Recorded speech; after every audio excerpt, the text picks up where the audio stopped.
केंद्रीय गृह मंत्री अमित शाह ने एक कार्यक्रम के दौरान कहा कि मुझे आनंद है कि आज कश्मीर एक बार फिर से हमारे भू सांस्कृतिक राष्ट्र भारत का अभिन्न अंग बनकर भारत के साथ ही विकास के रास्ते पर चल पड़ा है। वहां पर भी लोकतंत्र प्रस्थापित हुआ है और मुझे विश्वास है कि जो कुछ हमने गंवाया वो हम जल्द प्राप्त कर लेंगे, हमें पूरा विश्वास है। गृह मंत्री अमित शाह ने कहा कि कश्मीर भारत का हिस्सा था, है और रहेगा। अलग करने का प्रयास लोगों ने किया था, लेकिन उस बाधा को भी हटा दिया गया है। इतिहास लुटियन दिल्ली में बैठकर नहीं लिखा जाता, उसको जाकर समझना पड़ता है। शासकों को खुश करने के लिए इतिहास लिखने का वक्त जा चुका है। मैं भारत के इतिहासकारों से अपील करता हूं कि प्रमाण के आधार पर इतिहास लिखें। इतिहास यहां बैठकर नहीं लिखा जाता, लोगों के बीच में जाकर इसको समझना पड़ता है। उनकी बोलियों को, इनकी भाषाओं को, इनकी संस्कृति को, उनकी जीवन पद्धति को, जीवन में किस सिद्धांत के प्रति विश्वास है, इसको समझना पड़ता है। तब ऐतिहासिक सत्य समुद्र मंथन की तरह बाहर आता है। शासकों को खुश करने के लिए लिखे गए इतिहास से निजात पाने का समय अब आ गया है और भारत के इतिहासकारों को मैं इस कार्यक्रम के माध्यम से अपील करना चाहता हूं। आत्मविश्वास के साथ, तथ्यों के साथ, प्रमाणों के साथ हजारों साल पुरानी अपनी संस्कृति के इतिहास को हम हमारे दृष्टिकोण से लिखें और दुनिया के सामने गौरव के साथ प्रस्थापित करें। कार्यक्रम के दौरान अमित शाह ने कहा कि धारा 370 और अनुच्छेद 35A देश को एक होने से रोकने के प्रावधान थे। संविधान सभा में इन धाराओं को लेकर बहुमत नहीं था, इसलिए इसे टेम्परेरी उस वक्त बनाया, लेकिन आजादी के बाद इस कलंकित अध्याय को मोदी सरकार ने हटाया और मोदी सरकार ने विकास के रास्ते खोले। धारा 370 ने ही कश्मीर में अलगाववाद का बीज युवाओं के बीच बोया था। धारा 370 ने भारत और कश्मीर के जुड़ाव को तोड़ा, इसलिए आतंकवाद घाटी में पनपा और फैला। घाटी में आतंक का तांडव फैला, लेकिन धारा 370 हटने के बाद कश्मीर में आतंक घटा है। 370 और 35 ये हमारे देश को एक प्रकार से हमारे देश के साथ कश्मीर को एक रूप होने से रोकने वाले व्यवधान थे। उस वक्त भी डॉक्टर तंवर ने कहा, उस वक्त भी जनता ना चाहती थी, ना लोग चाहते थे।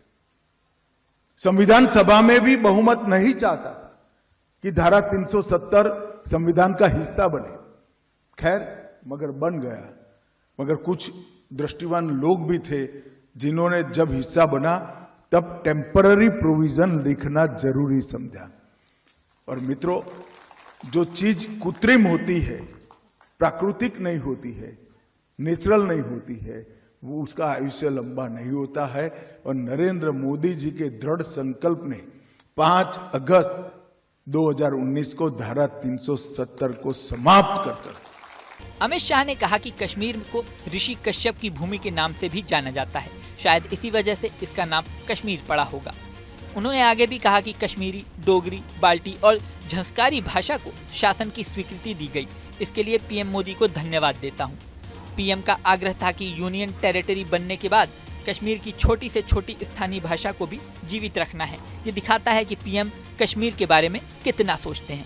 हम सब जानते हैं कश्मीर को कश्यप की भूमि का भी नाम से जाना जाता है। शायद हो सकता है कि इनके नाम से ही कश्मीर का नाम पड़ा होगा, परंतु जैसे मैंने आगे उल्लेख किया, बौद्ध धर्म की चतुर्थ काउंसिल सम्राट कनिष्क के समय में कश्मीर में ही संपन्न की गई और वहां पर अनेक प्रकार के नवाचारों को स्थान दिया गया।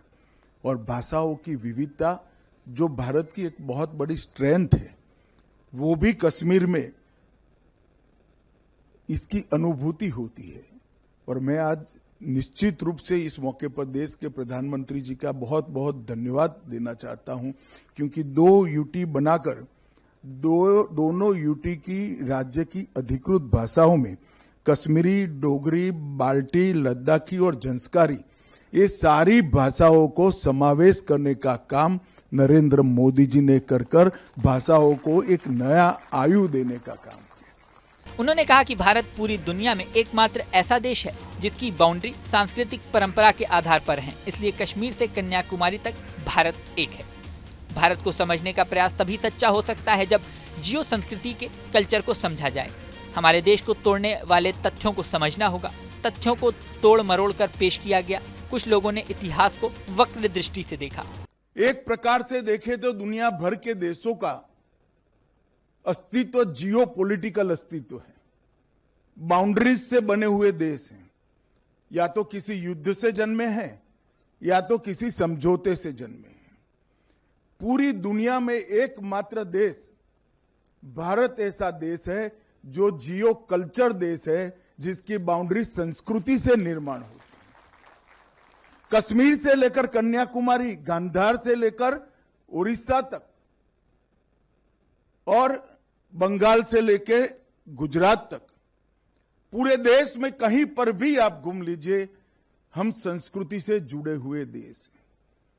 इस देश की व्याख्या वो नहीं कर सकते जिनके मन में देश की कल्पना जियो पॉलिटिकल है, भू राजनीतिक है।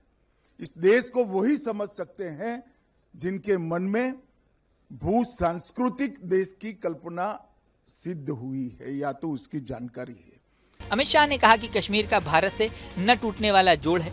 लद्दाख में मंदिर तोड़े गए, कश्मीर में आजादी के बाद गलतियां हुई, फिर उन्हें सुधारा गया। उन्होंने कहा कि शंकराचार्य का जिक्र सिल्ट रूट, हेमिश मठ से साबित होता है कि कश्मीर से ही भारत की संस्कृति की नींव पड़ी है।